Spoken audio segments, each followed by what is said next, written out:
Je m'appelle Émilie Cartier, j'ai 32 ans et j'ai passé plus d'une décennie à apprendre ce que cela fait d'être effacée par les personnes qui étaient censées m'aimer le plus.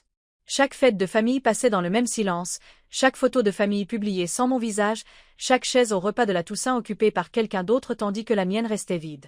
Cette année n'était pas différente. L'invitation a été envoyée, mais pas à moi. Au début, j'ai cru que ce n'était qu'une blessure de plus que je devrais porter seule, mais quelque chose a changé.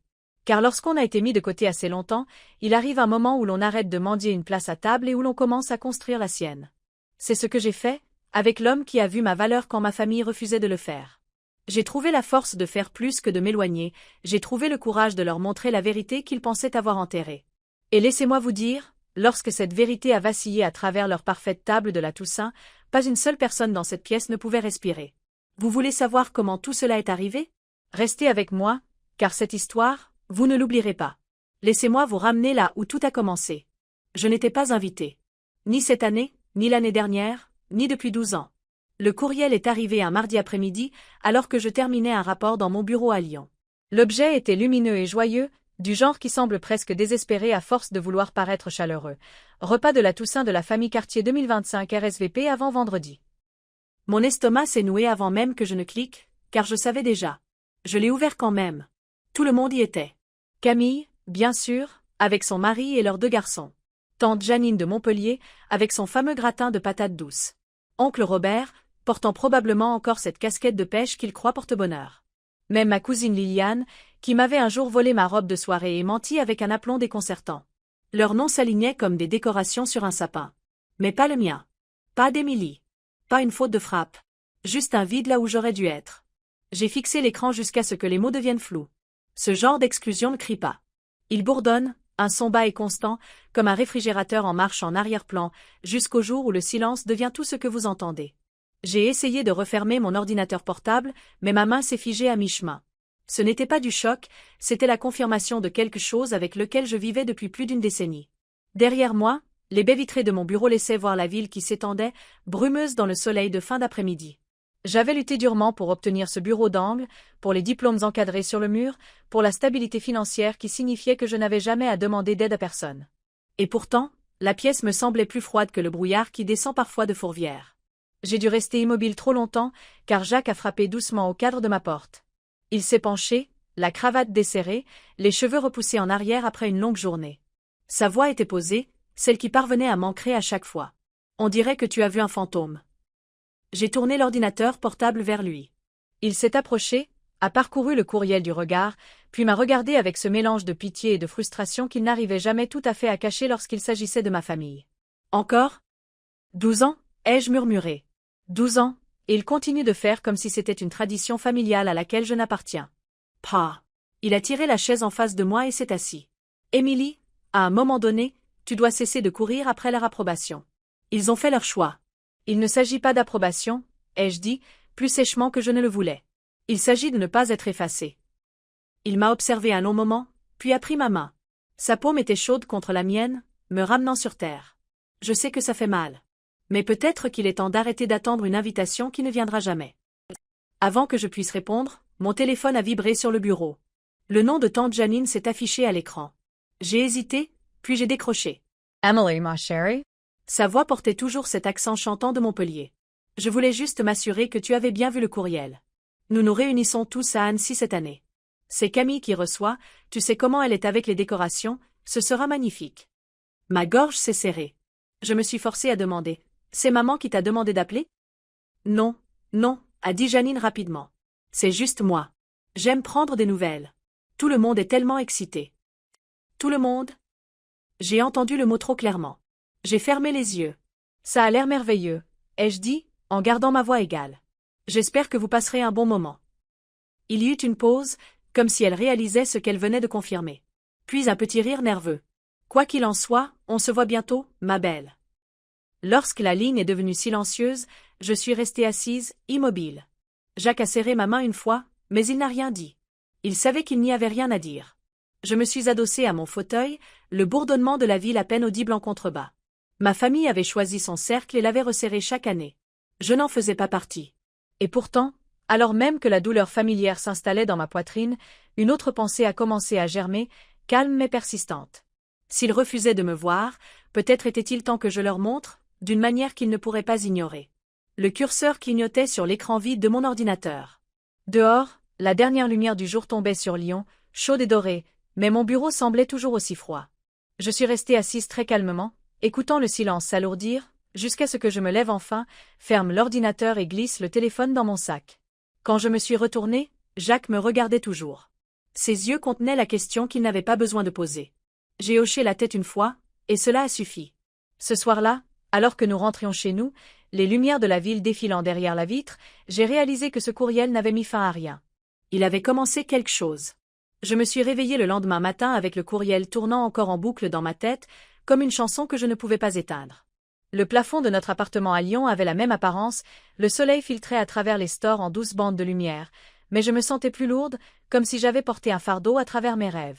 Jacques était déjà parti tôt pour un appel avec son équipe à Paris, son côté du lit était impeccable, à l'exception de la faible odeur de son eau de Cologne sur l'oreiller. Je suis restée allongée un moment avant que les souvenirs ne commencent à me ramener vers des endroits que j'avais si ardemment tenté de quitter. Tout a commencé l'hiver où mon père a eu son accident vasculaire cérébral. J'avais 20 ans, j'étais encore en master lorsque l'appel est arrivé. J'ai réservé le premier vol que j'ai pu trouver et je suis restée assise à ses côtés pendant 2 semaines entières. Je lui tenais la main pendant que les machines émettaient des bips autour de nous, je lui lisais du Steinbeck à voix haute parce que ses yeux s'ouvraient en entendant des mots familiers, je lui donnais la soupe à la cuillère quand les infirmières étaient trop pressées. Ma sœur Camille est venue une fois. Elle est restée 1 heure, a dit qu'elle ne supportait pas de le voir comme ça. Maman a prétendu être submergée par ses garçons et son travail, mais elle a quand même trouvé le temps de poster des photos de ses soirées vin entre amis. Je n'ai rien dit à l'époque. Je me suis juste dit que la famille se manifestait de différentes manières. Mais quand papa a murmuré mon nom à travers son élocution difficile, les yeux humides, j'ai su qui avait vraiment été là.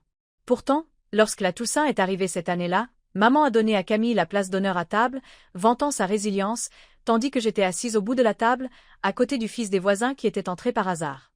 Je me souviens d'une autre fois, 3 ans plus tard. J'avais pris un vol de nuit depuis Lyon, encore dans mes vêtements de travail, dans l'espoir de leur faire une surprise. Mon corps était endolori par le voyage, mais j'ai souri en apportant la tarte au potimarron que j'avais achetée en chemin. J'ai franchi la porte et j'ai trouvé la table déjà pleine, chaque siège occupé. Mon assiette était sur le comptoir, recouverte de film plastique, comme une pensée après coup. Personne ne m'avait gardé une chaise. J'ai mangé debout dans la cuisine pendant que Camille trinquait et que maman disait combien elle était reconnaissante d'avoir une famille qui se serrait toujours les coudes. Même maintenant, ce souvenir me serrait la gorge. J'avais tellement voulu appartenir à ce cercle que j'avais avalé chaque pic, me convainquant que ce n'était rien. J'envoyais des cartes de Noël avec des mots manuscrits, j'emballais soigneusement des cadeaux et je les envoyais par la poste, j'attendais des appels qui ne venaient jamais. Ma présence était quelque chose qu'il tolérait, jamais qu'il célébrait. Je me suis levée du lit, j'ai traversé le parquet pieds nus et j'ai versé du café dans une tasse. La vapeur s'est élevée, mais elle ne m'a pas réchauffée. Je l'ai posée et me suis appuyée contre le comptoir en fermant les yeux. Jacques m'a trouvé là quand il est revenu en milieu de matinée.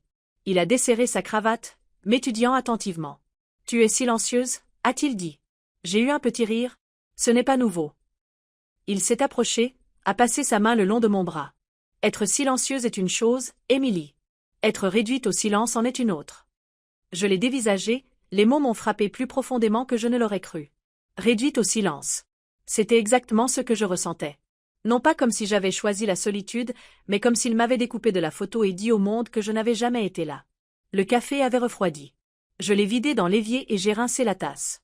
Il y avait eu d'autres petites trahisons qui s'étaient accumulées.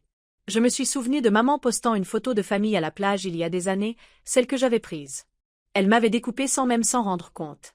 Des amis de l'université m'avaient envoyé des messages pour me demander si je faisais toujours partie de la famille. J'en avais ri, mais à l'intérieur, cela m'avait vidé.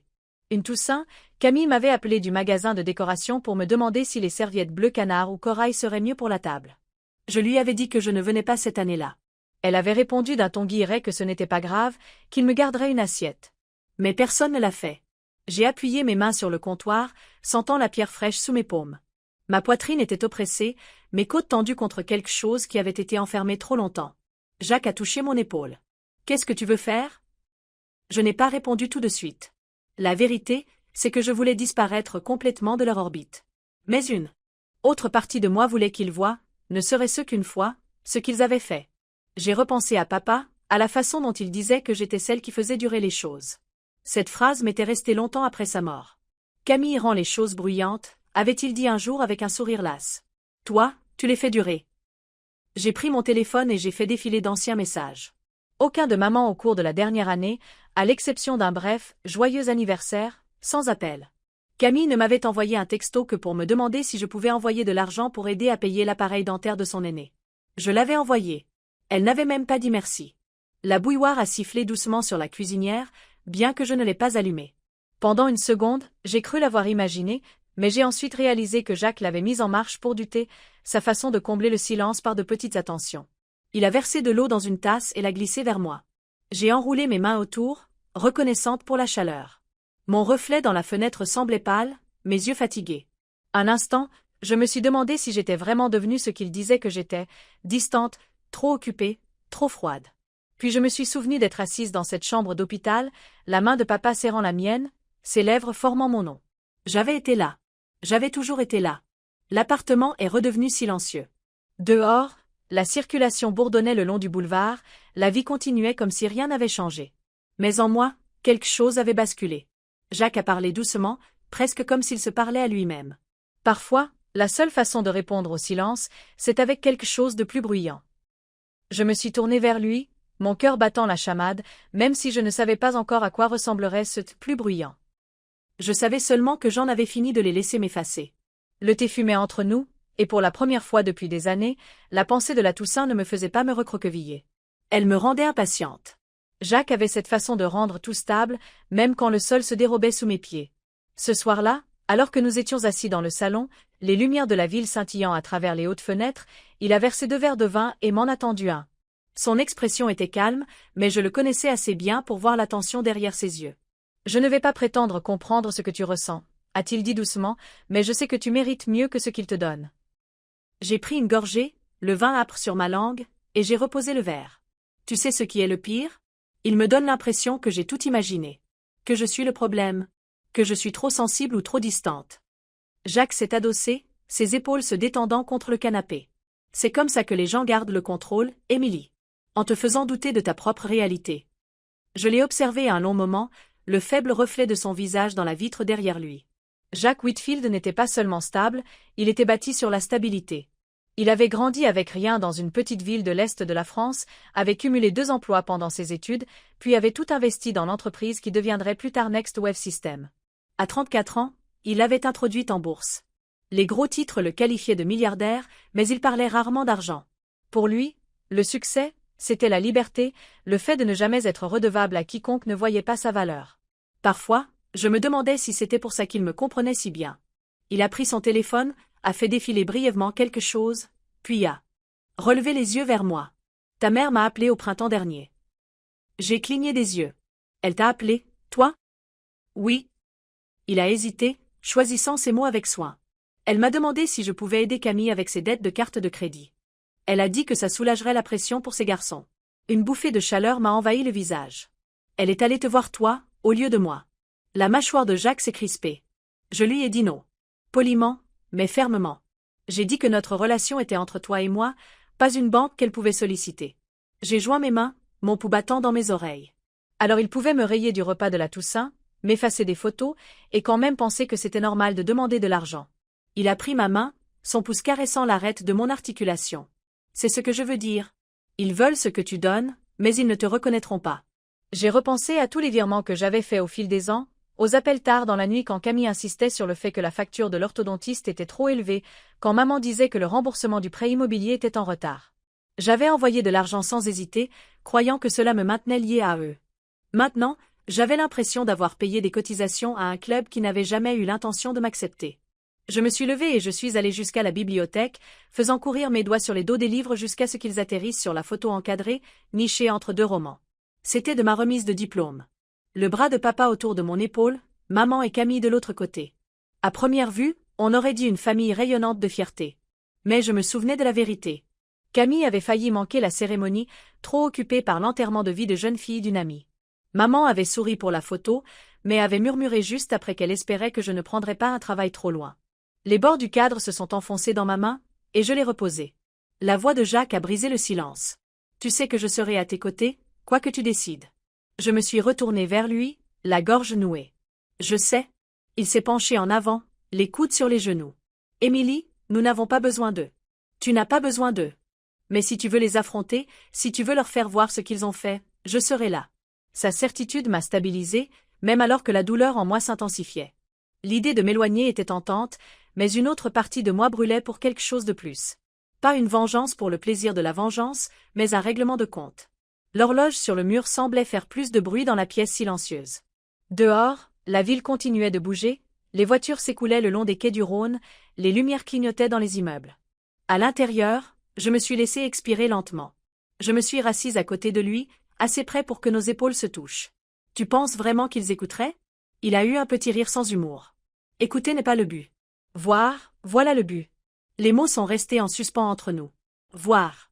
Pendant des années, ils avaient choisi de ne pas me voir, même quand j'étais juste devant eux. J'ai fermé les yeux un instant et j'ai imaginé le sourire de Camille, large et parfait. Le signe de tête approbateur de maman à ses côtés. Elles avaient toujours formé un tableau parfait ensemble. Peut-être était-il temps de montrer les fissures. Jacques a pris la télécommande et a baissé l'intensité des lumières. La pièce s'est assombrie jusqu'à ce que la lueur de la ville soit la seule chose qui éclaire son profil. Il m'a regardé, son regard fixe et inébranlable. « Dis-moi ce dont tu as besoin, Émilie. » La question est restée là, lourde et pleine. Je n'ai pas répondu, pas encore. Parce qu'avant de pouvoir décider de ce dont j'avais besoin, je devais affronter la vérité de tout ce qu'ils avaient pris, et de chaque fois que je les avais laissés faire. Le verre de vin était resté intact sur la table, d'un rouge profond contre le cristal. Je l'ai fixé, mon reflet déformé dans sa courbe, et j'ai senti quelque chose changer en moi. Le silence que j'avais porté pendant des années n'était plus suffisant. Le week-end suivant, je me suis assise à la table de la salle à manger, mon ordinateur portable ouvert et une pile de dossiers que j'avais évité de toucher depuis trop longtemps. Jacques était en déplacement pour une conférence avec des investisseurs, l'appartement était silencieux, à l'exception du bourdonnement du réfrigérateur et du bruit occasionnel de la circulation en bas. J'ai fait défiler mes relevés bancaires en ligne, page après page de virements surlignés en gris pâle.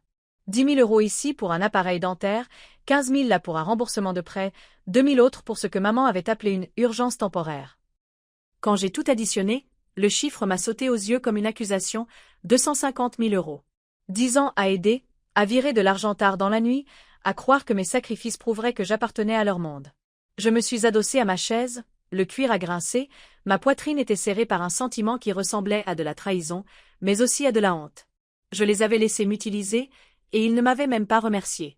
La porte s'est ouverte derrière moi et Solène est entrée, secouant le vent de ses cheveux. Elle avait été ma voisine quand nous étions enfants en Bretagne, et maintenant elle travaillait comme juriste à Paris. Elle avait toujours cette énergie vive, se déplaçant toujours plus vite que la pièce autour d'elle. Jacques l'avait appelée plus tôt dans la semaine, sachant que j'avais besoin de quelqu'un qui comprenait à la fois la famille et le droit. « On dirait que tu as vu un fantôme », a-t-elle dit en posant son sac sur le canapé. J'ai tourné l'ordinateur portable vers elle. Je crois que j'ai enfin fait le total. Ses yeux ont parcouru l'écran, puis se sont écarquillés. Ce n'est pas juste de l'aide familiale, Émilie. C'est de l'abus financier. Le mot m'a piqué, mais je savais qu'elle avait raison. Elle a sorti une clé USB de sa poche et l'a insérée dans mon ordinateur. Je pensais que tu voudrais voir ça. J'ai froncé les sourcils. Qu'est-ce que c'est? Elle a ouvert un dossier. Des rangées de documents numérisés ont rempli l'écran. Des demandes de prêt, toutes portant mon nom. Certaines dataient de 3 ans, d'autres de seulement 6 mois. Ma signature était enroulée au bas de chaque page, nette et convaincante. Mon estomac s'est retourné. Ce n'est pas la mienne. Bien sûr que non, a dit Solène, sa voix tranchante. C'est celle de Camille. L'écriture correspond à d'autres échantillons que j'ai trouvés. Elle t'a usurpé pour obtenir des prêts qu'elle n'a jamais remboursés. J'ai porté ma main à ma bouche, la nausée montant. Camille ne m'avait pas seulement exclu, elle m'avait volé. Elle avait utilisé mon nom, ma réputation financière, et avait probablement supposé que je ne le découvrirais jamais. Solène a sorti une feuille imprimée et l'a posée entre nous. Celui-ci est parti au recouvrement. Si Jacques n'était pas intervenu pour protéger tes dossiers, ça aurait pu ruiner ta situation financière. Mon pouls martelait dans mes oreilles. Jacques ne m'a jamais rien dit. Il voulait peut-être te protéger, a dit Solène doucement. Mais tu mérites de savoir. Je me suis laissé tomber en arrière, la pièce tournoyait. Des images de Camille riant au dîner de famille, de maman louant son charme, m'ont envahi. Pendant tout ce temps, elle m'avait volé. Solène m'a observé en silence, puis a dit « Tu peux porter plainte si tu veux. Le faux et usage de faux, c'est grave. » J'ai secoué la tête lentement. « Pas encore. » Elle a incliné la tête. « Alors, que veux-tu ? J'ai fixé le dossier toujours ouvert sur l'écran, mon nom écrit d'une main qui n'était pas la mienne. Ce que je voulais, ce n'était pas une bataille judiciaire. Pas encore. Ce que je voulais, c'était qu'ils voient. Qu'ils affrontent la vérité qu'ils avaient enterrée depuis si longtemps. Solène s'est penchée en avant. Quelle que soit ta décision, je te soutiendrai. Mais tu ne peux pas garder ça pour toi. Ça te rongera de l'intérieur. J'ai refermé l'ordinateur, le son a claqué dans la pièce silencieuse. Je sais. Plus tard dans la soirée, Jacques est revenu. Sa cravate était desserrée, son expression fatiguée, mais elle s'est adoucie en me voyant. Tu as parlé avec Solène? J'ai hoché la tête, bien que ma gorge soit nouée. Elle a trouvé la preuve que Camille a imité ma signature. Sa mâchoire s'est durcie, mais il n'a pas semblé surpris. Je savais que quelque chose comme ça se passait. J'espérais juste que tu n'aurais pas à le voir. Tu aurais dû me le dire, ai-je dit doucement. Il s'est approché, a posé sa main sur mon épaule. Je voulais te préserver aussi longtemps que possible. J'ai croisé son regard, cherchant la stabilité que je trouvais toujours en lui. Je ne veux plus de paix, Jacques. Je veux la vérité. Il a hoché la tête une fois, comme s'il s'était attendu à cette réponse depuis le début. Alors nous la trouverons. Les lumières de la ville dehors scintillaient contre la vitre, et pour la première fois depuis des années, j'ai senti le silence en moi se briser pour laisser place à quelque chose de plus aiguisé. Pas de la rage, exactement, mais de la résolution. J'ai rouvert l'ordinateur, les fichiers brillants sur l'écran, chaque signature contrefaite comme une blessure gravée dans mon nom. Solène a rassemblé son sac et a dit qu'elle enverrait plus de documentation d'ici la fin de la semaine. Après son départ, Jacques et moi sommes restés assis dans la pièce sombre, sans un mot, seulement l'accord silencieux que quelque chose avait changé. Le chiffre, les signatures, les années d'effacement, tout cela me pressait jusqu'à ce que je puisse à peine respirer. Pourtant, sous ce poids, une petite flamme brûlait, constante. Il pensait que je ne verrais jamais, mais j'avais vu. Et maintenant, il n'y avait plus de retour en arrière possible. Quelques nuits plus tard, Solène a appelé. Sa voix avait cette pointe d'acuité qu'elle prenait toujours quand elle tenait quelque chose. J'ai trouvé un document que tu dois absolument voir. Retrouvez-moi à mon bureau demain, et amène Jacques. Le lendemain après-midi, nous nous sommes rendus dans le centre de Paris, où Solène louait un petit espace au-dessus d'un cabinet d'avocat. La pièce sentait légèrement le vieux papier et le café, des piles de dossiers en équilibre sur chaque surface. Elle nous a fait signe d'entrer, ses yeux brillants d'urgence. J'ai creusé plus profondément après ce que nous avons découvert la semaine dernière, dit-elle en faisant glisser un dossier cartonné sur le bureau. À l'intérieur se trouvaient des documents notariés, des lettres et une enveloppe scellée à la cire bleue. Le testament de ta grand-mère. Mes mains tremblaient en le prenant. Grand-mère Éléonore était décédée en 2018 et on m'avait dit que sa succession était modeste, divisée équitablement. Mais voici un document juridique daté de 2015, sa signature ferme, attestée par 2 voisins. Les mots se sont brouillés un instant avant de devenir nets. Je lègue l'intégralité de mes biens immobiliers, comptes financiers et actifs à ma petite-fille, Émilie Cartier. Elle est la seule qui ait fait preuve d'une véritable bienveillance et d'intégrité. J'ai eu un hoquet, couvrant ma bouche de ma main. Jacques s'est penché plus près, ses bras un soutien stable contre mon dos. Solène a appuyé sur le bouton de lecture d'un petit enregistreur. Une voix a crépité, douce mais forte. C'était grand-mère. S'il m'arrive quoi que ce soit, je veux que cela soit su. Émilie est celle qui s'est assise avec moi, qui m'a écoutée, qui m'a aidée. Avec les courses quand personne d'autre ne s'en souciait. C'est elle qui honorera la mémoire, pas seulement les apparences. Les larmes me piquaient les yeux. Je n'avais pas entendu sa voix depuis des années, et l'entendre maintenant, c'était comme une main tendue depuis le passé. Ils m'ont caché ça, ai-je murmuré. Solène hoche la tête, à l'air sombre. Marguerite et Camille ne l'ont jamais déposé chez le notaire. Elles ont utilisé une version plus ancienne qui partageait tout équitablement. Rien que ça, c'est de la dissimulation, peut-être même une fraude. Jacques a serré mon épaule. Ta grand-mère te voyait, Émilie. Elle savait. J'ai pressé le dos de ma main contre mes lèvres, retenant un sanglot. Les souvenirs ont afflué. Les après-midi d'été à sa table de cuisine, sa main ridée guidant la mienne alors que j'apprenais à pétrir la pâte, sa voix me disant que j'étais plus forte que je ne le pensais. Elle m'avait fait confiance. Elle avait cru en moi au point de tout me confier. Solène a sorti une autre feuille. J'ai reconstitué la chronologie. Juste après le décès d'Éléonore, Camille a demandé le contrôle des comptes. Elle a prétendu que le testament plus récent n'était pas valide. Aucun juge n'a jamais vu cette version. J'ai secoué la tête lentement, la poitrine douloureuse. Il n'avait pas seulement effacé ma personne, mais aussi ses volontés. Jacques regarde Solène. Que se passerait-il si cela devenait public? Elle a croisé les mains. Cela provoquerait le chaos. Des poursuites judiciaires, le nom de la famille serait traîné devant les tribunaux. Mais cela rétablirait aussi l'héritage légitime d'Émilie. J'ai fermé le dossier et l'ai pressé contre ma poitrine. Je ne pensais même pas à l'argent. Ce qui comptait, c'était que ma grand-mère m'avait choisi. Elle avait su que j'étais celle qu'il s'efforçait le plus d'effacer. Solène m'a observé attentivement. Tu n'as pas à décider aujourd'hui. Mais tu dois comprendre le poids de ce que tu tiens entre les mains. Nous avons quitté le bureau à la tombée de la nuit, les rues bourdonnantes de la foule qui commençait ses achats de fin d'année. Je serrais le dossier contre moi comme si quelqu'un pouvait essayer de me l'arracher. Jacques a hélé un taxi et s'est glissé à côté de moi, sa main reposant sur la mienne dans la pénombre. Il a dit doucement, elle t'aimait assez pour s'assurer que ses mots survivraient à leur silence. J'ai tourné mon visage vers la fenêtre, regardant le flou des néons et des feux arrière. Mon reflet me fixait, pâle et les yeux humides, mais plus stable que je ne l'avais été depuis des années. En rentrant à l'appartement, j'ai posé le dossier sur la table de la cuisine et j'ai rouvert l'enveloppe. La cire s'est brisée doucement. À l'intérieur se trouvait une lettre manuscrite de grand-mère. Ma très chère Émilie, tu ne le vois peut-être pas maintenant, mais tu es celle qui maintient en vie l'esprit de notre famille. D'autres se battront pour le contrôle, mais tu dois te souvenir que la vérité t'appartient. J'ai replié la lettre soigneusement et l'ai remise en place, mes mains tremblantes. Jacques a versé du thé, a placé la tasse devant moi. Veux-tu les attaquer en justice? J'ai fixé le dossier. Pas encore. D'abord, je veux qu'il le voie. Il a hoché la tête une fois, comme si c'était aussi ce qu'il pensait. Alors, nous ferons en sorte qu'il le voie. L'appartement s'est rempli de silence. Dehors, la ville bourdonnait, indifférente aux secrets de ma famille. À l'intérieur, j'étais assise avec le dossier, la voix de ma grand-mère résonnant encore à mes oreilles. Pour la première fois depuis longtemps, je me sentais moins seule. Le dimanche précédant la Toussaint, je me suis réveillée au son de la vibration de mon téléphone. Une série de messages illuminait l'écran, tous provenant du groupe de discussion de la famille Cartier dont j'avais été retirée des années auparavant. Solène avait toujours un moyen de me faire parvenir des captures d'écran, une bouée de sauvetage silencieuse que je n'avais jamais demandée mais à laquelle je m'étais toujours accrochée. La première photo montrait Camille debout dans la salle à manger de maman, les bras étendus comme si elle était la maîtresse des lieux.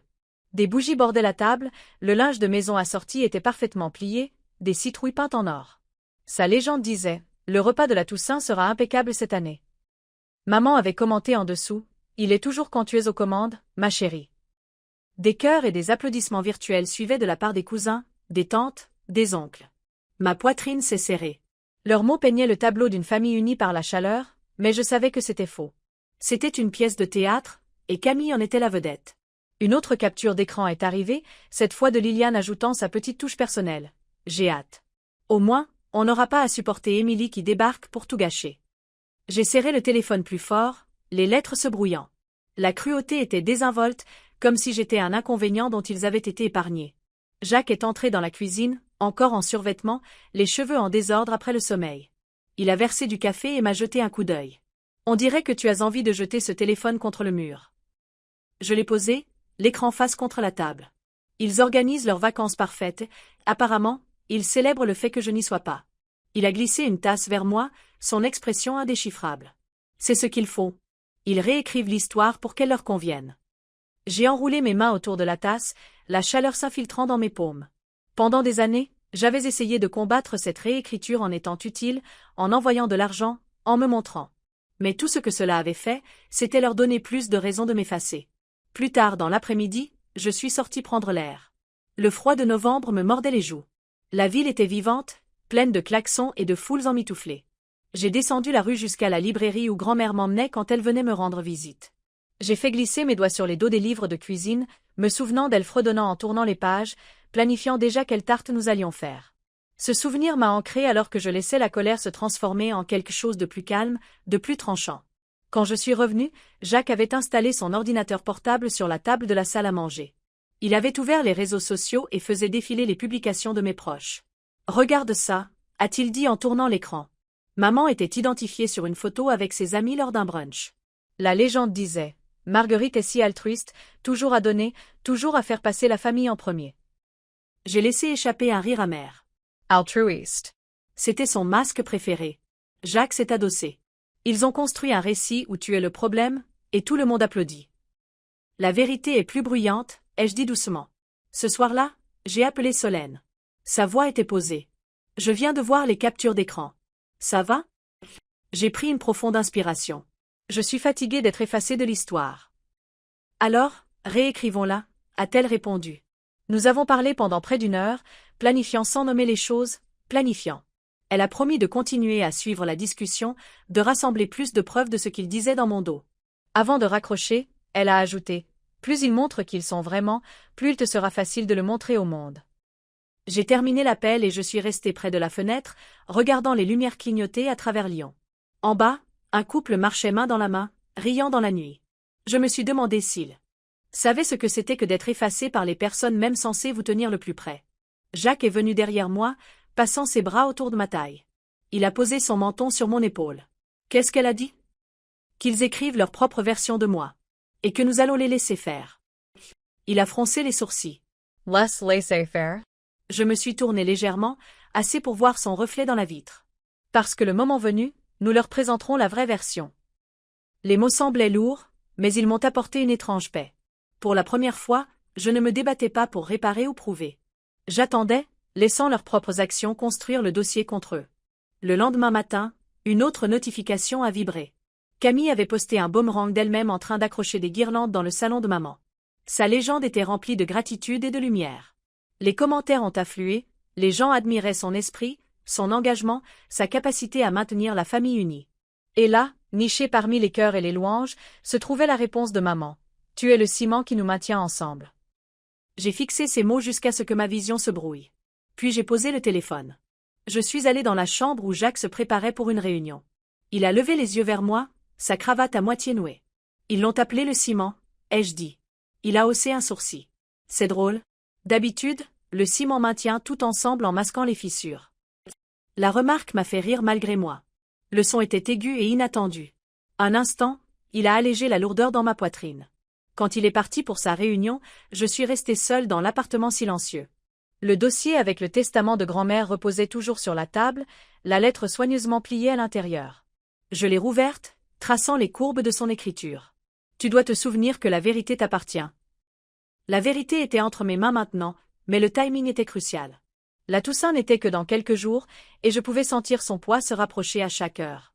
Le téléphone a de nouveau vibré. Une autre capture d'écran de Solène. Celle-ci montrait Camille se vantant de la playlist qu'elle avait créée pour le dîner, insistant sur le fait que ce serait la meilleure Toussaint de tous les temps. Les commentaires étaient d'accord, la qualifiant de généreuse, radieuse, inoubliable. J'ai fermé les yeux et j'ai imaginé la scène. Une longue table dressée en or, des bougies vacillantes. Camille à la tête, maman à ses côtés. La famille se penchant près, comme si rien n'avait jamais été brisé. Leur rire s'élèverait, mais en dessous, il y aurait un silence en forme de moi. J'ai replié la lettre dans l'enveloppe et l'ai glissée sous le dossier. Le silence avait assez duré. 2 nuits plus tard, nous étions assis autour du bureau de Solène, les dossiers étalés comme les pièces d'un puzzle. La ville, derrière les fenêtres de son bureau, était animée par ce genre de vent de novembre qui s'engouffre dans les avenues et fait trembler les vitres. Jacques était appuyé contre le bord du bureau, les manches retroussées, sa concentration totale. Solène tapotait son stylo contre un dossier, le regard vif. « Nous avons tout ce qu'il nous faut, » dit-elle. Les virements, les documents falsifiés, le testament de votre grand-mère. Mais si vous voulez qu'il y fasse vraiment face, il vous faut plus que du papier. Il vous faut un impact. Je me suis frotté les tempes, le poids de tout cela m'oppressant. Je ne veux pas traîner ça devant un tribunal. Pas encore. Je veux qu'ils le voient de leurs propres yeux, les uns en face des autres. Jacques s'est redressé, son regard croisant le mien. Alors, nous allons leur montrer. Solène nous a regardé tour à tour. Qu'est-ce que vous voulez dire? Jacques a rapproché son ordinateur portable, tapant rapidement. Nous pouvons nous arranger pour que les preuves soient diffusées pendant le dîner. La maison est équipée du Wi-Fi, et avec la bonne configuration, nous pouvons déclencher une présentation à distance. Mon cœur s'est mis à battre la chamade. Vous voulez dire, pendant le repas de la Toussaint? Exactement. Il a levé les yeux vers moi. Ils veulent une fête parfaite. Laissons-les s'étouffer avec la vérité. Un instant, l'idée m'a coupé le souffle. Je les ai imaginés assis à cette longue table, les bougies allumées, la nourriture fumante, les rires fusants. Et puis, l'écran s'allumant, leurs secrets se déroulant un par un. Solène s'est adossée à son fauteuil. C'est risqué. Si ça échoue, ils vous enterreront encore plus profondément. Jacques se colle la tête. Pas si je m'en occupe. Nous avons passé des heures à tout planifier. Solène a compilé les fichiers, étiquetant chaque extrait et chaque capture d'écran. D'abord, les virements bancaires, montrant chaque euro que j'avais envoyé. Puis, les documents de prêt avec la signature falsifiée de Camille. Enfin, La vidéo et la lettre de grand-mère Éléonore, sa voix claire et assurée.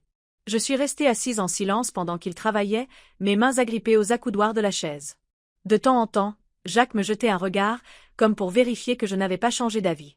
Je n'avais pas changé d'avis. À minuit, Solène s'est levée et s'est étirée. Je vais finaliser tout ça et vous l'envoyer ce soir. Promettez-moi juste que vous êtes prêts. J'ai hoché la tête lentement. Prête, n'était pas le mot, mais attendre plus longtemps me semblait impossible. De retour à notre appartement, Jacques a posé l'équipement sur la table de la salle à manger. Un routeur compact, un petit appareil déguisé en enceinte, des câbles soigneusement enroulés. Il ressemblait à un homme se préparant pour la bataille. Et s'il se contente d'en rire, ai-je demandé doucement. Et s'ils déforment la vérité, comme ils le font toujours. Jacques a branché un câble et a croisé mon regard. Alors, laissons-les faire. Mais cette fois, ce ne sera pas ta parole contre la leur. Ce seront leurs propres voix, leur propre écriture, leurs propres mensonges. J'ai enroulé mes bras autour de moi, arpentant la pièce. La pensée du visage de maman quand elle entendrait à nouveau la voix de grand-mère me serrait la poitrine. La pensée de Camille, acculée par ses propres falsifications, faisait trembler mes mains. Jacques s'est placé derrière moi, posant ses mains sur mes épaules. Tu ne fais pas ça seul. Je suis là. Le bourdonnement de la ville à l'extérieur a rempli le silence qui a suivi. Je me suis retournée, j'ai appuyé mon front contre sa poitrine et je me suis permis de respirer. Le lendemain, Solène a appelé avec une dernière mise à jour. J'ai retracé les journaux de discussion, a-t-elle dit. Camille et ta mère pensent que tu es complètement sorti du tableau. Elle ne s'inquiète pas du tout de toi. Bien, a répondu Jacques sur haut-parleur. Alors elles ne le verront jamais venir. Ce soir-là, nous avons fait un essai. Jacques a posé son ordinateur portable sur le comptoir, Solène nous a rejoints par appel vidéo, et je me suis assise à la table, les mains jointes. À son signal, l'appareil s'est connecté. L'écran s'est allumé, noir un instant, puis la première diapositive est apparue. Les virements bancaires. Des lignes de chiffres défilant, mon nom, leur nom, les dates. Ensuite, les préfalsifiés. L'écriture de Camille, reconnaissable entre toutes. Puis la vidéo de grand-mère. Sa voix a rempli la pièce, calme et inébranlable. Je ne pouvais plus bouger. Des larmes coulaient silencieusement sur ma joue. Jacques a doucement refermé l'ordinateur. Ça marche. La voix de Solène, à travers l'appel, était cassée. Alors, tout est prêt.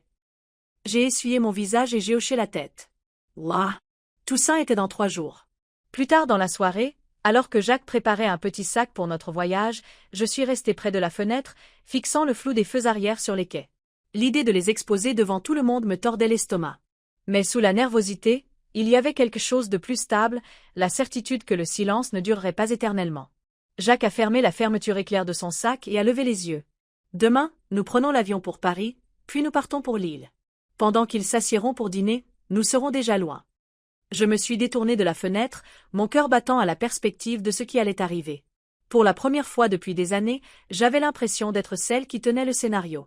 Le vol pour Paris fut silencieux, le genre de silence où les mots semblent trop lourds à prononcer. Jacques était assis à côté de moi, lisant un document sur sa tablette, mais je sentais que son attention était partagée, ses yeux se levant vers moi de temps à autre comme pour vérifier que je ne m'étais pas égarée. Le ronronnement de l'avion emplissait le silence, régulier et bas. Lorsque nous avons atterri, l'air était plus vif, plus froid. La ville sentait le marron grillé et les gaz d'échappement, ce mélange typique de novembre. Nous nous sommes enregistrés dans un hôtel près du centre et avons commandé le service en chambre, mais je n'ai presque pas touché à ma nourriture. Mon estomac était noué par le poids de ce qui allait arriver. Jacques a repoussé son assiette et s'est penché sur la table. « Tu portes ça comme une pierre. » J'ai essayé de sourire, mais cela n'a pas atteint mes yeux. Et si c'est trop? Et si je deviens exactement ce qu'ils ont toujours dit que j'étais, vindicative, difficile?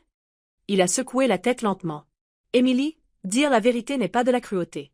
Laisser les mensonges perdurer, ça l'est. J'ai baissé les yeux sur mon assiette intacte. Quelque part au fond de moi, je savais qu'il avait raison. Pourtant, la pensée du visage de ma mère lorsqu'elle entendrait à nouveau les paroles de grand-mère me tiraillait, me faisant douter de ma capacité à aller jusqu'au bout. Plus tard, alors que j'étais allongée dans le lit, fixant les lumières de la ville qui scintillaient contre les rideaux, mon téléphone a vibré. Un message de Liliane. J'espère que tu profites bien de la Toussaint toute seule. C'est mieux pour tout le monde comme ça. Mon souffle s'est coupé. La cruauté de ce message, si désinvolte, presque enjouée. Ma main s'est resserrée autour du téléphone. Pendant des années, j'avais laissé ces pics s'enfoncer en moi sans réponse. Ce soir-là, quelque chose en moi a changé. J'ai tapé lentement, chaque mot délibéré. Je ne serai plus jamais seule. J'ai appuyé sur envoyer et j'ai posé le téléphone. Ma poitrine se soulevait avec une étrange assurance. Jacques a bougé à côté de moi, à moitié réveillé. Tout va bien? Oui, ai-je chuchoté. Pour une fois, je crois que oui. Le lendemain matin, nous avons traversé un parc. Les arbres étaient presque nus, leurs feuilles éparpillées sur les sentiers comme des rappels fragiles du temps qui passe. Jacques nous a acheté des cafés à un kiosque, la vapeur s'enroulant dans l'air froid. Nous nous sommes assis sur un banc, regardant passer les joggeurs et les couples emmitouflés. Tu penses parfois à ce qui se passera après? Ai-je demandé. Après qu'ils sachent. Il a siroté son café, songeur. Ils vont enrager. Ils vont nier. Peut-être même qu'ils essaieront de te salir. Mais finalement, le bruit s'estompera. Et ce qui restera, ce sera la vérité. Sa certitude m'a calmé plus que le café qui réchauffait mes mains. Cet après-midi-là, Solène a appelé. Elle avait vérifié les connexions à nouveau, testé le timing. Tout était prêt. Elle semblait presque trop calme, comme un chirurgien sur le point de faire la première incision. Je l'ai remerciée, ma voix stable bien que mes mains tremblent. Elle a marqué une pause avant de raccrocher. Émilie, souviens-toi de ceci. Tu ne les attaques pas, tu te réappropries. Après l'appel, je suis allée à la fenêtre. La ville s'étendait, immense, le vent froid poussant contre la vitre. En bas dans la rue, une femme tirait la main de son petit-fils, montrant du doigt la vitrine de Noël d'un magasin. Son rire montait faiblement jusqu'à moi. Un instant, j'ai ressenti une profonde nostalgie pour quelque chose de simple, quelque chose comme ça. Mais la vie ne m'avait jamais offert de simplicité, seulement des choix. Et celui-ci avait déjà été fait. Ce soir-là, Jacques a disposé nos passeports et les billets pour le vol vers Lille sur la commode. L'enveloppe était là, impeccable et blanche. Les voir ainsi rendait les choses réelles. « Tu as peur ?» ai-je demandé doucement. Il a levé les yeux, son regard fixe sur moi. « Seulement si tu as peur. » J'ai secoué la tête. « Pas peur. J'attends, c'est tout. » Le silence a de nouveau empli la chambre d'hôtel. Pas le genre de silence lourd cette fois, mais une pause avant l'inévitable. J'ai remis les passeports à leur place et j'ai tiré les rideaux. Demain, tout allait basculer. Et il n'y aurait pas de retour en arrière.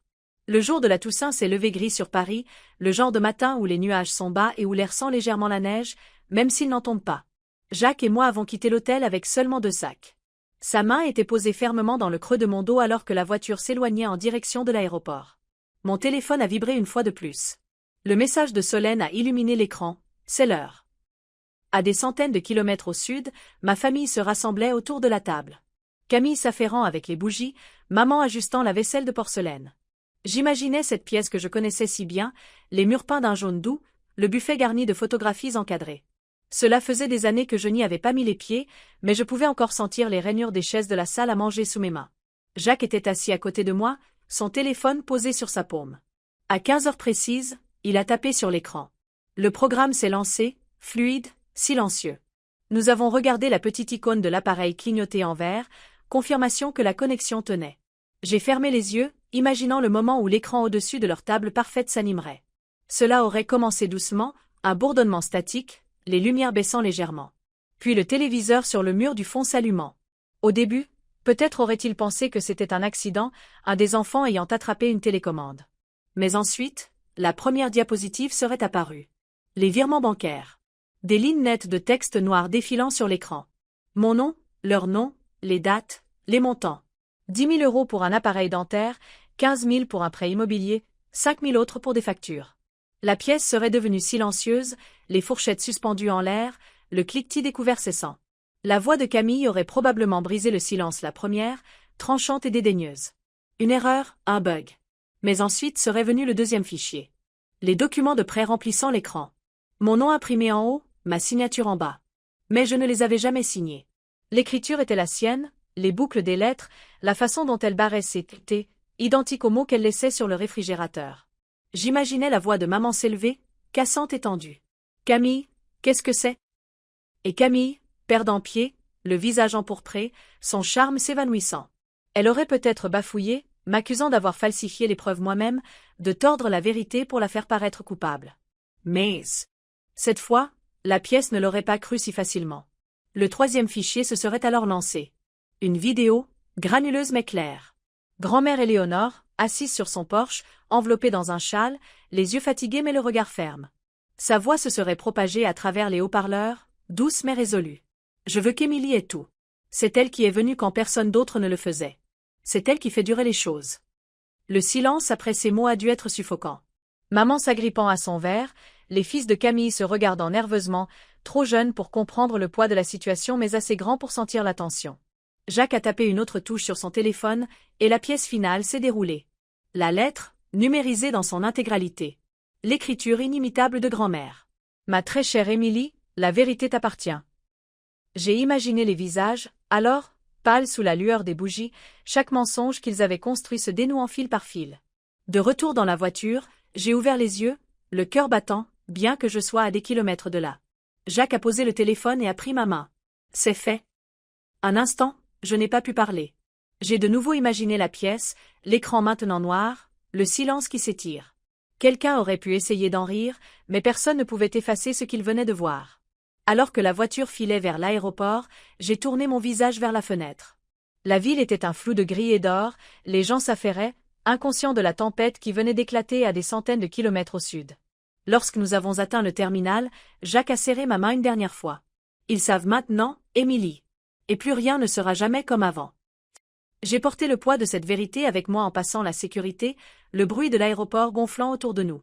Mon téléphone a de nouveau vibré, une série d'appels manqués illuminant l'écran. Des noms que je connaissais par cœur. Je l'ai mis en sourdine, je l'ai glissé dans mon sac et j'ai continué à marcher. Les appels manqués continuaient de s'accumuler jusqu'à ce que l'écran semble luire d'un rouge vif. J'ai vu le nom de maman apparaître, puis disparaître, puis celui de Camille, puis de Liliane. Chacun laissait un message vocal que je n'ai pas ouvert. Quelque part à Annecy, la table du dîner devait être en plein chaos. Je pouvais l'imaginer trop clairement. Le centre de table parfait renversé, les bougies se consumant tandis que leur voix s'élevait. Solène m'a envoyé un texto au lieu d'appeler. C'est le chaos. Camille hurle sur ta mère. Liliane pleure. La moitié de la famille est partie. J'ai montré le message à Jacques. Il a simplement hoché la tête, comme s'il ne s'attendait à rien de moi. Dans l'avion en direction du sud, j'ai fermé les yeux et je les ai imaginés. La famille qui avait raconté au monde pendant des années que j'étais distante, froide, la difficile. Maintenant, leurs voix devaient s'emmêler les unes aux autres, chacune essayant de réécrire à nouveau la vérité, mais échouant, car les preuves étaient là, sur l'écran. Lorsque nous avons atterri pour notre correspondance, je me suis mise à l'écart dans un coin tranquille du terminal et j'ai finalement écouté l'un des messages vocaux. La voix de maman s'est répandue, cassante et tremblante. « Émilie, qu'as-tu fait? Tu nous as embarrassés devant tout le monde. On aurait pu gérer ça en privé. » J'ai arrêté le message avant la fin, ma poitrine se serrant, mais pas de culpabilité. Pour une fois, je ne ressentais qu'une grande clarté. Jacques m'a rejointe, 2 tasses de café à la main. Il panique, a-t-il dit en m'en tendant une. Ça veut dire que ça a marché. J'ai pris une longue gorgée, la chaleur. A mere me stabilisant. Le numéro de Camille a de nouveau illuminé mon téléphone. J'ai appuyé sur refuser. Un autre texto a Viber. Cette fois, c'était Solène. Elle a ajouté un détail. Ton oncle Robert s'est levé et a dit à voix haute. Peut-être qu'Émilie avait raison depuis le début. Un instant, je me suis figée, fixant les mots. De tous, il était le moins susceptible de prendre la parole. Le pêcheur tranquille, toujours à l'écart des drames. Pourtant, il l'avait dit. Ma gorge s'est nouée. Nous avons embarqué sur le 2e vol et nous nous sommes installés à nos sièges. Alors que l'avion décollait, mon téléphone a vibré une fois de plus avec un long message de Camille. Je me suis préparée et je l'ai ouvert. Tu es cruelle, Émilie. Tu as gâché la Toussaint pour tout le monde. Tu as toujours été jalouse de moi. Grand-mère me faisait confiance, pas à toi. Tout le monde sait que tu as tout inventé. Je l'ai lu 2 fois, puis j'ai passé le téléphone à Jacques. Ses yeux ont parcouru les lignes avant qu'il ne le pose, face contre la tablette. Elle panique. C'est ce que font les gens quand leur masque tombe. J'ai regardé par le hublot l'horizon qui s'estompait. Les nuages en dessous rougeoyaient avec les derniers rayons du soleil, un orange doux se fondant dans le gris. Pendant des années, j'avais souhaité que Camille me voie simplement, qu'elle me traite comme une sœur. Maintenant, tout ce que je voyais, c'était sa peur. Quelque part au-dessus de l'océan, tandis que l'avion ronronnait de manière constante, j'ai pensé aux années de silence, aux chaises vides, aux photos recadrées. Rien de tout cela ne m'avait brisé. Ce qui m'avait presque anéanti, c'était le gaslighting, l'insistance sur le fait que c'était moi qui étais partie, que je les avais abandonnés. Ce soir, ce récit s'était fissuré de toutes parts. Lorsque nous avons atterri, j'ai rallumé mon téléphone. Des dizaines d'autres notifications attendaient, mais une se distinguait. Un message vocal de Marguerite, encore une fois. Plus court cette fois. Sa voix semblait petite, les mots faibles. « Émilie, je ne sais pas comment réparer ça. Je n'ai jamais pensé que ça finirait comme ça. Je ne l'ai pas réécouté. J'ai simplement glissé le téléphone dans mon sac et j'ai suivi Jacques à travers le terminal. Sa main a frôlé la mienne, me ramenant à la réalité au milieu du tourbillon d'inconnus qui se pressait. Dehors, l'air nocturne était chaud, lourd du sel de la mer voisine. Un chauffeur tenait une pancarte avec le nom de Jacques. Nous sommes montés à l'arrière, l'eau sombre s'étendant au-delà de l'autoroute. Jacques s'est adossé, les yeux mi-clos. Demain, nous laissons tout ça derrière nous, a-t-il dit. J'ai regardé l'océan, mon reflet faible dans la vitre, et j'ai senti un poids se lever. La tempête derrière nous faisait encore rage, mais je n'étais plus à l'intérieur. La marée était en train de changer, m'emportant vers un lieu où il ne pourrait pas m'atteindre. La lumière du matin se déversait sur le tarmac alors que nous montions à bord du petit jet qui nous attendait. Le ronronnement de ses moteurs portait une sorte d'anticipation différente, non pas la crainte d'une autre fête de famille, mais la promesse de quelque chose d'intact. Jacques a posé sa main dans le creux de mon dos pendant que nous montions les marches, sa présence stable, rassurante. À l'intérieur, la cabine était silencieuse, les sièges en cuir souple, l'air frais avec une légère odeur d'agrumes. Alors que nous décollions, la côte s'est estompée sous nous, les vagues scintillant au loin. J'ai légèrement appuyé mon front contre le hublot, regardant l'horizon s'étendre, large et infini. Pendant des années, mon monde m'avait semblé petit, limité par les obligations familiales et les silences que je ne pouvais jamais briser. Maintenant, le ciel lui-même semblait s'ouvrir. Jacques nous a versé 2 verres d'eau et en a posé un à côté de moi. Il m'a observé un moment, puis a dit « J'ai acheté l'île l'année dernière. » Je me suis retournée, surprise. « Tu l'as acheté ?» Il a hoché la tête, un petit sourire se dessinant sur ses lèvres. Je voulais un endroit où personne ne pourrait nous atteindre. Je l'ai gardé secret jusqu'au bon moment. Les mots ont mis du temps à faire leur chemin. Il avait anticipé, bien avant que les fissures de ma famille ne deviennent ce tremblement de terre. Ce n'était pas une évasion planifiée du jour au lendemain. C'était de la confiance, la conviction qu'un jour j'aurais besoin d'un sanctuaire à moi. Ma gorge s'est nouée alors que je murmurais « Tu savais. » « Je savais que tu méritais mieux », a-t-il dit simplement. Le reste du vol s'est déroulé en silence, un silence doux plutôt que lourd. J'ai dérivé entre mes pensées, des images de la salle à manger d'Annecy clignotant contre le calme immense de la mer en contrebas. Lorsque nous avons atterri, l'air m'a enveloppé comme de la soie chaude, portant l'odeur du sel et de l'hibiscus. L'île s'étendait devant nous, une turquoise venant lécher ses rives, des palmiers se balançant comme pour nous accueillir. Un petit quai s'avançait dans la baie, où un bateau attendait pour nous faire traverser le dernier tronçon. En approchant de la villa, des murs de pierre blanche brillaient au soleil, les fenêtres ouvertes sur l'océan, les pièces aérées et remplies de lumière. Je suis entrée, l'écho de mes pas doux sur le sol poli, et j'ai senti quelque chose changer au plus profond de moi. Ce n'était pas un espace emprunté, pas une chaise gardée à contre-cœur, pas un coin de la table de quelqu'un d'autre. C'était un endroit où j'avais le droit d'être. Jacques a porté nos sacs dans la suite principale, puis est revenu en tenant une petite boîte en velours. Il s'est arrêté sur le seuil, le bruit des vagues murmurant derrière lui, ses yeux fixés sur moi. « Je sais que j'ai déjà demandé une fois, » dit-il doucement, « mais je veux te le demander à nouveau. Non pas comme une promesse pour un jour, mais comme une promesse pour maintenant. » Il a ouvert la boîte. À l'intérieur, une bague captait la lumière du soleil, la dispersant sur les murs comme des reflets d'eau. Mon souffle s'est coupé. Un instant, je n'ai pas pu parler. J'ai pensé à la lettre de grand-mère, à ces mots disant que je maintenais la vérité en vie. J'ai pensé à mon père, sa main agrippant la mienne lorsqu'il avait murmuré mon nom après son AVC. J'ai pensé à toutes ces années où j'étais restée dehors, à regarder, à attendre la permission d'appartenir. Et voilà quelqu'un qui m'offrait l'appartenance, librement, sans condition.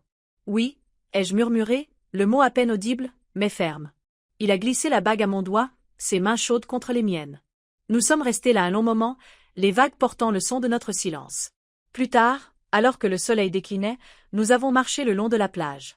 Le sable était frais sous mes pieds nus, l'eau s'enroulant en une écume délicate autour de mes chevilles.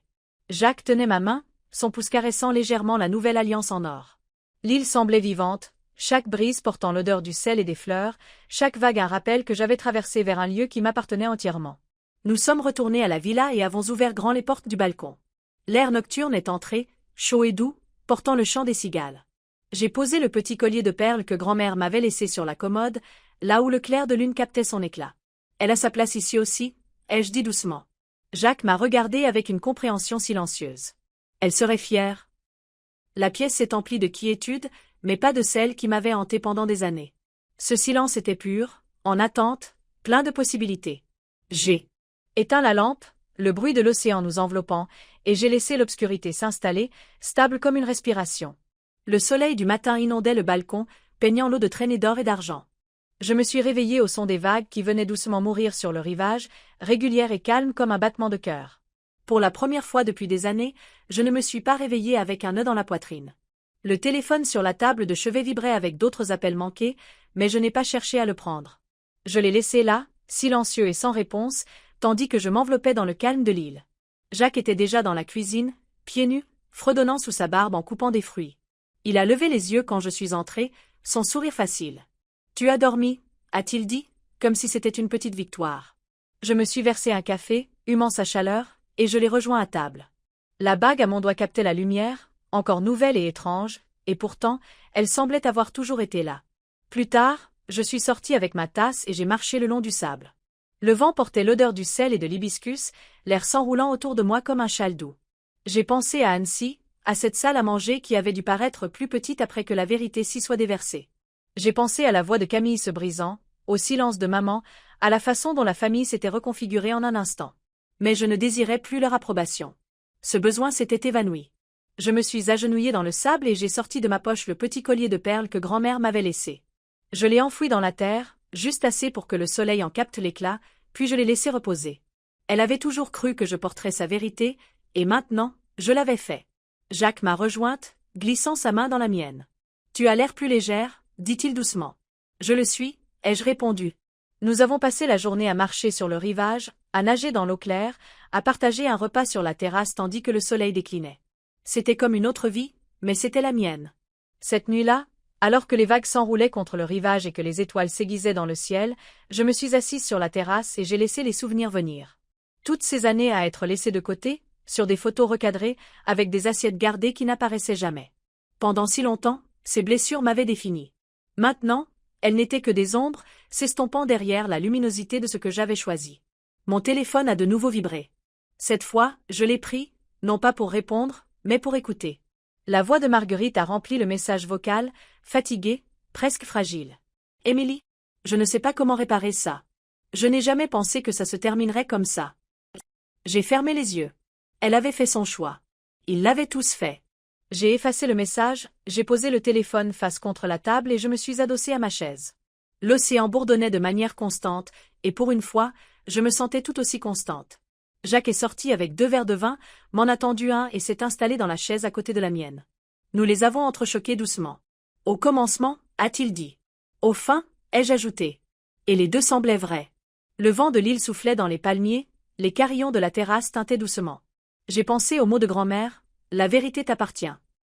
Et j'ai réalisé que j'y étais enfin parvenue.